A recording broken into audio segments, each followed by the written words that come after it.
নমস্কার, দেখছেন talk to Bangla. আমি অভিষেক রয়েছে আপনাদের সাথে। এই মুহূর্তে যে খবর নিয়ে উপস্থিত হয়েছি, রাহুল গান্ধীকে কিন্তু ভৎসনার মুখে পড়তে হলো সুপ্রিম কোর্টের জাস্টিসের সামনে, এবং সেটা কিন্তু তিনি একটি কমেন্ট করেছিলেন যে ভারতবর্ষের 2000 কিলোমিটার জায়গা নাকি চীন দখল করে নিয়েছে, এবং সেইটা নিয়েই কিন্তু একদম সুপ্রিম কোর্টে কেসটা যায়, এবং তার ভিত্তিতে আজ ভৎসনার মুখোমুখি হতে হলো আইএনডিআই এর জোটের নেতা, লোকসভার বিরোধী দল নেতা রাহুল গান্ধীকে। অন্যদিকে যে খবর উঠে আসছে, তেজস্বী যাদব আরজেডি দলের নেতা, বিহারের বিরোধী দল নেতা এবং প্রাক্তন উপমুখ্যমন্ত্রী, তিনি অভিযোগ করেছিলেন যে ফার্স্ট যে ড্রাফট ভোটার লিস্টে বেরিয়েছে সেখানে নাকি তার নাম নেই, এবং তিনি প্রেস কনফারেন্স করেও সেটা দেখিয়েছিলেন, আমরাও সেই ভিডিও দেখিয়েছিলাম আপনাদের।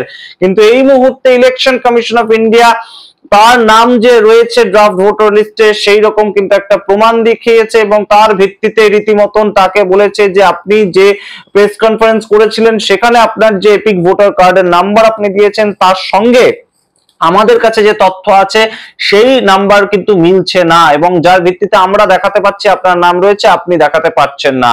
তাহলে দুটো ভোটার আইডি নাম্বার আপনার কাছে থাকলো কি করে? সেই মর্মে সরাসরি নোটিশ সার্ভ করা হয়েছে ইলেকশন কমিশন অফ ইন্ডিয়ার তরফ থেকে এই বিহারের প্রাক্তন উপমুখ্যমন্ত্রী এবং তার সঙ্গে বর্তমানে বিরোধী দল নেতা তার কাছে। সম্পূর্ণটাই এই মুহূর্তে বেশ খানিকটা ইন্টারেস্টিং একটা মুহূর্ত, তার কারণ বিরোধী জোট যেভাবে এগোচ্ছিল সেখানে কিন্তু একটা জোরদার ধাক্কা লাগলো, যেখানে রাহুল গান্ধী সুপ্রিম কোর্টের দীপঙ্কর দত্ত তার দ্বারা রীতিমতন একদম ভৎসনার মুখোমুখি তাকে হতে হলো জাস্টিস দীপঙ্কর দত্তর কাছ থেকে, এবং সেই একই দিনে তেজস্বী যাদব আরজেডি দলের নেতা, তাকেও কিন্তু নোটিশ সার্ভ করা হলো ইলেকশন কমিশন অফ ইন্ডিয়া তার তরফ থেকে। সুতরাং এই মুহূর্তে অবশ্যই গুরুত্বপূর্ণ সন্ধিক্ষণ, সমস্ত ডিটেইলসটা বলবো আপনাদের, তার আগে অবশ্যই টক টু বাংলা ইউটিউব চ্যানেলকে সাবস্ক্রাইব করে দিন।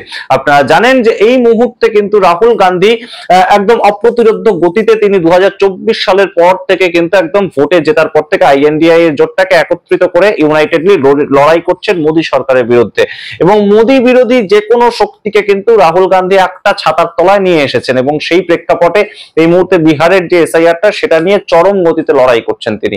অন্যদিকে আমরা দেখতে পেয়েছি অপারেশন সিন্দুর নিয়ে নাস্তানাবুদ করেছেন রীতিমতন নরেন্দ্র মোদী এবং নরেন্দ্র মোদীর সামগ্রিক সরকারকে। কিন্তু অন্যদিকে 2022 সালে তিনি যখন ভারত জোড়ো ন্যায় যাত্রা করছিলেন তখন 16ই ডিসেম্বর তিনি একটি মন্তব্য করেন, এবং সেই মন্তব্যটা ছিল কিন্তু যে চীন সম্পূর্ণভাবে ভারতের 2000 কিলোমিটার জায়গা দখল করে নিয়েছে।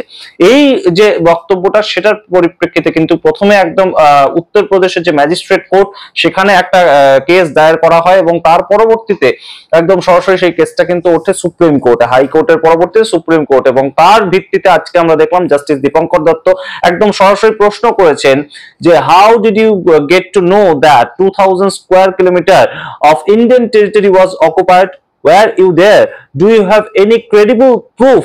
If you are a true Indian, you would not say all these things. Justice Dipankar Datta criticized Mr. Gandhi.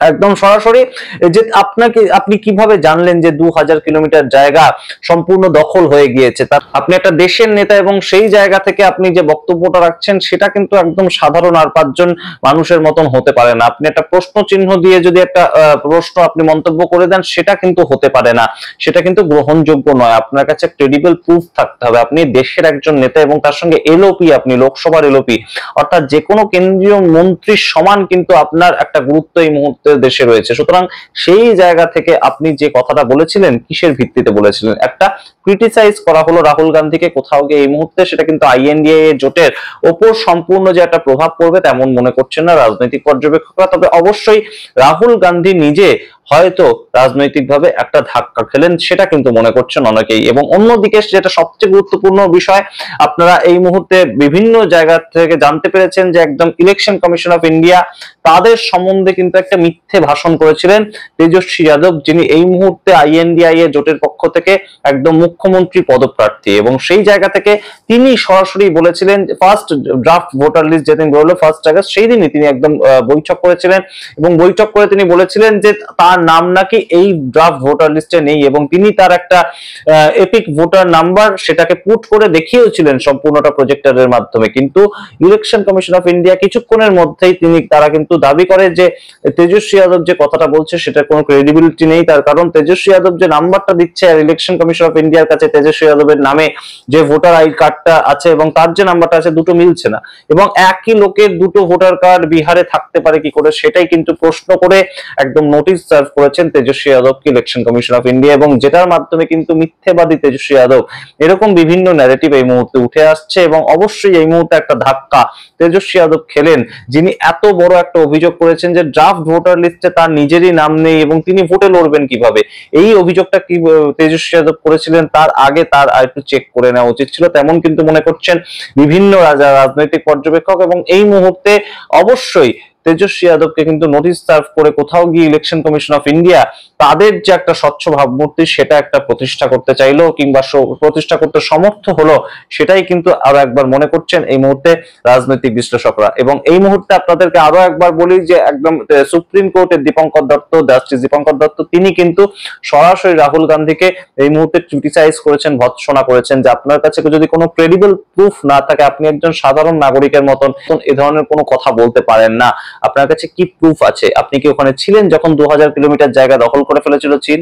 এই নিয়ে সামগ্রিকটা মিলিয়ে কিন্তু এই মুহূর্তে রাহুল গান্ধী বেশ খানিকটা ব্যাকফুটে যাবেন বলেই মনে করছে একদম ভারতবর্ষের যারা রাজনৈতিক পর্যবেক্ষক ওয়াকিবহাল মহল।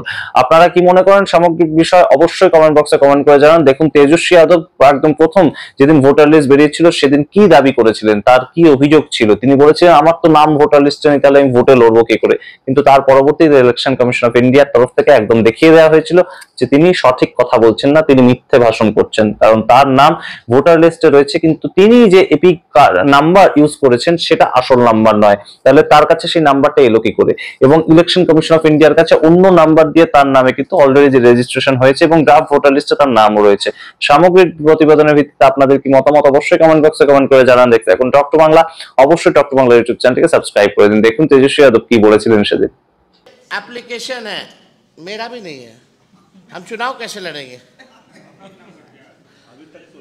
अभी तो देखिए ये चुनाव आयोग का एप्लीकेशन है और मेरा ईपीआईसी नंबर हमने इसमें डाला है। ईपीआईसी नंबर अगर आप चाहें तो हम बता भी दें।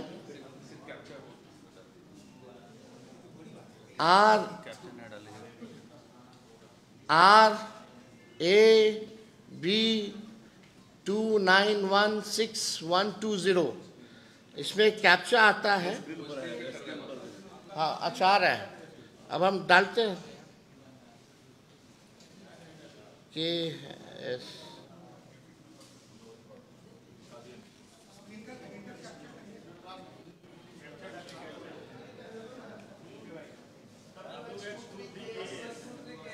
WNRN। अच्छा उसमें दूसरा चल रहा है।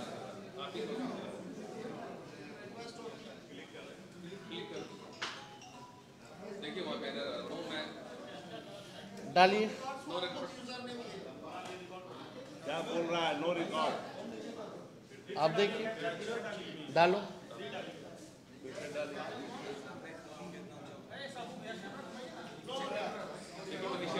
क्या नीचे लिख रहा है देखिए।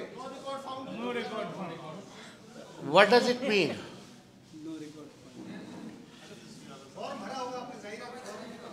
हाँ भाई, अरे चुनाव लड़ने के लिए आपको बूथ वोटर बनना चाहिए, बिहार का वोटर होना चाहिए, तब जाकर के आप चुनाव लड़िएगा। नहीं मेरा तो यहाँ है, दीघा के वोटर हैं, दीघा विधानसभा वेटनरी में। अब जब चेक करना, जब मेरा नहीं है तो यही ताजुब लगेगी ना।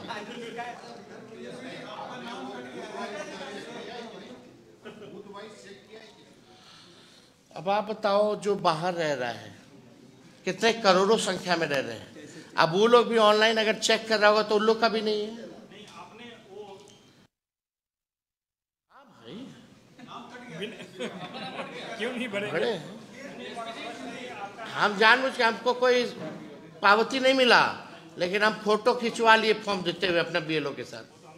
आपका नाम कट गया तो अब क्या करेंगे? हम देश के नागरिक नहीं हैं यानी हमको अब इस घर में रहने का कोई अधिकार नहीं है। अब आप देख, यही तो गड़बड़ घोटाला है भाई। ऑनलाइन ही ना आप चेक कीजिएगा। एप्लीकेशन क्या है, यही तरीका है। और जो बाहर रह रहा है बिहारी, अगर वो चेक करेगा तो कैसे चेक करेगा? वो आएगा अपना फिर ढूंढने, एक बार फॉर्म भरने, फिर एक बार ढूंढने। ये मजाक है। गरीब लोग कितने हैं, मजदूर है, यही काम रह गया लोगों का, रोजी रोटी छोड़ करके यही काम करता रहेगा।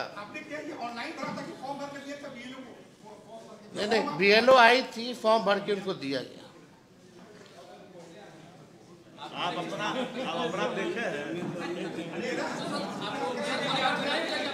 अरे भाई, हम इतना दिन से BLO नहीं आ रहा था, हम जो 8-10 बार प्रेस कॉन्फ्रेंस कर दिए तो BLO को आना पड़ा।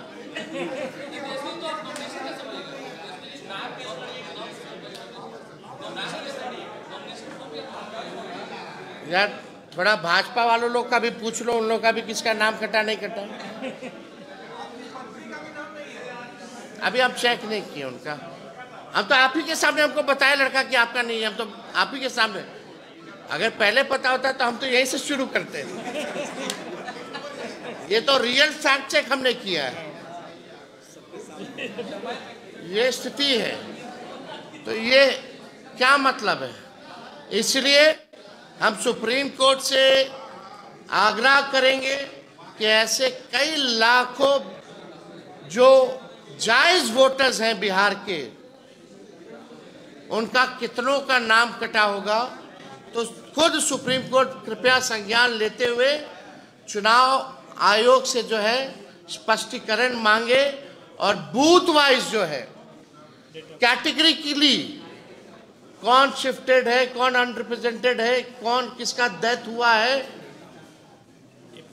और EPIC नंबर के साथ जो है चुनाव आयोग इन लोगों से स्पष्टीकरण मांगे।